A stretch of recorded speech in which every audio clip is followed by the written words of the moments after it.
governo.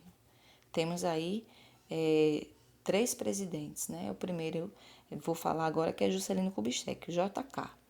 Ele foi eleito em 1956 com o lema 50 anos de progresso em 5 anos, né? Juscelino, ele propôs diversas ações para o desenvolvimento, então, econômico do nosso país.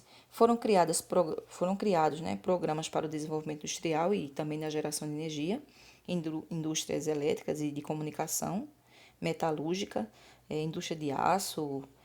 Houve também a instalação de indústrias e empresas estrangeiras no país, né, como também a Volkswagen, que foi um grande avanço para o país.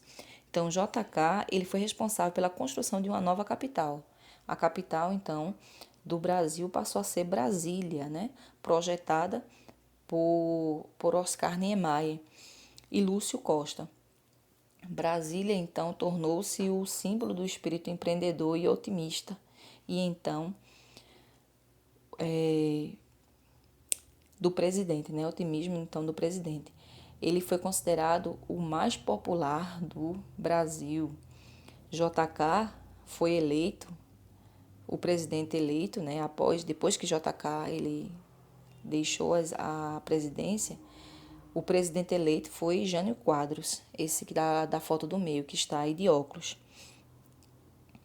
E Jânio, ele ganhou as eleições em virtude de uma campanha, né, para presidente que defendia a moralidade e estabilidade para limpar a nação. Esse era o lema.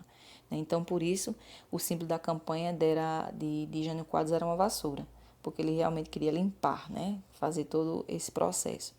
Então, depois de um ano de governo, que foi bastante tumultuado, né, em 1961, Jânio, então, renunciou e deixou o país em uma grande crise.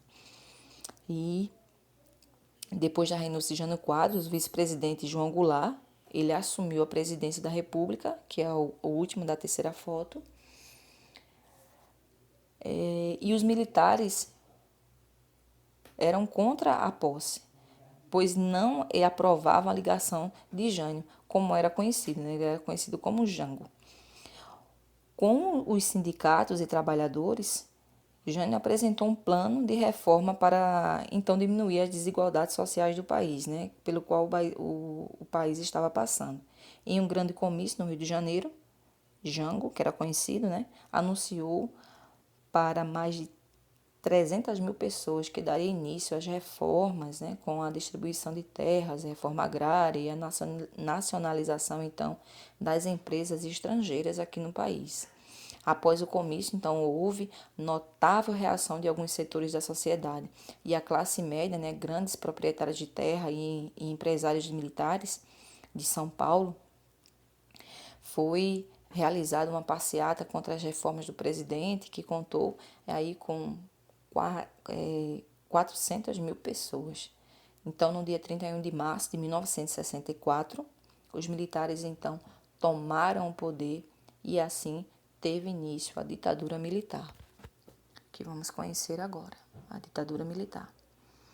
A ditadura militar, ele foi um período em que os militares assumiram o poder, justificando, né, a justificativa era de que eles estavam salvando o país da desordem dos comunistas e da crise econômica. Então, o golpe militar de 1964 pôs aí um fim ao governo do presidente João Goulart, o Jango, né? Antes do regime militar, houveram diversos partidos políticos no Brasil, mas todos foram extintos, e restaram apenas 2 deles, com a permissão para atuar. Um que apoiava o governo e outro que fazia oposição. Então, a atuação controlada pelo regime, né? Tudo isso era controlado pelo regime. E em 1964 e 1985, o Brasil, então, teve 5 presidentes militares. Então, eles foram eleitos de forma indireta, né, pelo Congresso Nacional. Vocês têm aí a imagem. Em 1964 a 67, foi Humberto de Alencar Castelo Branco. Depois, de 67 a 69, foi o general Arthur da Costa e Silva. De 69 a 74, foi o general Emílio Gattuso Médici, né, conhecido como Médici. Em 1974 a 79 foi o general Ernesto Geisel. De 79 a 85 foi o general João Batista Figueiredo. Foram esses aí. Durante esse período militar houve toda essa troca de presidente. Então, da mesma forma que Getúlio Vargas, né, os militares eles impuseram uma nova Constituição. O objetivo era justamente de obter maior poder. Esse era o objetivo. Então, isso, né, só foi possível porque a Constituição, a nova Constituição, previa a centralização do poder, inclusive o de criar leis, que é uma função do poder legislativo, né, de criar leis. Nas mãos do presidente, o que daria, né, todo o poder ao presidente, o poder executivo. As leis criadas pelo poder executivo tinham o nome de atos institucionais, o AI. O pior dos AIs foi o AI-5, que foi porque ele anulava muitos direitos civis dos brasileiros. Então, durante esse período, houve muita violência, assassinato, tortura, sequestro, enfim, foi horrível. Especialmente durante o governo do general Médici, que vocês estão vendo a imagem. Foi um dos piores períodos que a população brasileira passou. Ele era Emílio Gattuso Médici. E aí vamos ver o milagre econômico. Entre 1968 a 1973. Os militares, então, eles conseguiram, na economia, o que ficou conhecido como milagre econômico. Ficou assim conhecido, porque eles reduziram a inflação e o crescimento. Foi impressionante. O milagre ele beneficiava as classes média e alta. A população que mais precisava das políticas públicas ficou sem receber a atenção do governo, que era justamente a pobre. E em 1974, assume a presidência o general Ernesto Geisel. E ele inicia um lento processo de transição para a nossa democracia. Ele anuncia que a abertura política era lenta. Era lenta, gradual e segura. Era isso que ele dizia. Vocês estão vendo a imagem dele. A economia ela estava em crise com o fim do milagre econômico. E a população então se articulou para tirar os militares do poder. Ainda aconteceram greves enormes, lideradas então por Inácio Lula da Silva, na região do ABC Paulista, onde havia grande concentração de indústrias e os operários lutavam por melhores condições de trabalho e de remuneração, porque realmente era complicado.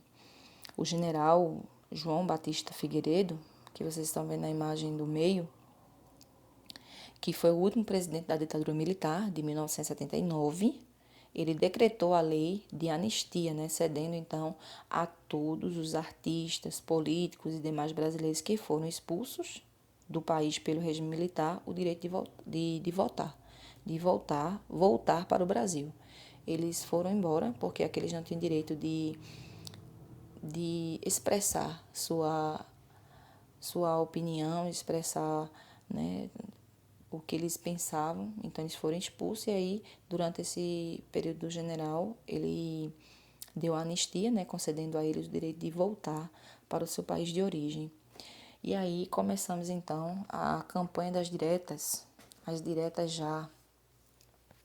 E em 1983, uma emenda constitucional, a emenda Dante de Oliveira, vocês estão vendo a imagem dele, a primeira imagem, com a folha na mão, ele previa que o próximo presidente ele seria eleito pelo voto popular. A partir dessa emenda, ele iniciou uma campanha pelas diretas já. E muitos comícios eles foram realizados por todo o país. Mesmo com todo esse empenho, a emenda não passou. E o presidente que substituiu Figueiredo foi eleito pelo colégio eleitoral, ou seja, pelo voto dos políticos que faziam parte do Congresso Nacional, Senado Federal e Câmara dos Deputados e das Assembleias Estaduais e Municipais. E em 1985, o Congresso Nacional, através da eleição indireta, ele escolheu o civil Tancredo Neves, o que está na imagem do meio, que já tinha influência no meio político para a presidência e era, então, o fim da ditadura militar. Entretanto, né, Tancredo, ele não chegou a assumir a presidência, porque faleceu, né? Ele não antes da posse, né? Antes da posse, o vice-presidente, ou melhor, o presidente, né, que foi eleito, Tancredo Neves, ele faleceu.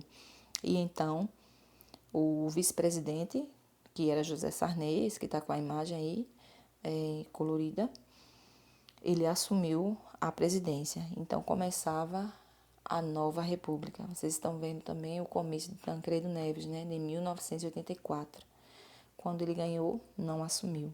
E aí vamos começar a nova república, né, que é ainda mais um outro período da história do Brasil que vamos acompanhar. Esse material foi das páginas 96 a 101, foi um pouco extenso, apesar de fazer um resumo. E a atividade que vocês irão realizar será nas páginas 101, 102 e 103 do livro didático de vocês. Realize a atividade com bastante atenção, pause o vídeo, ele é um pouquinho longo, mas que vocês possam entender. Voltando aí, dê uma lida no material e até a nossa próxima aula.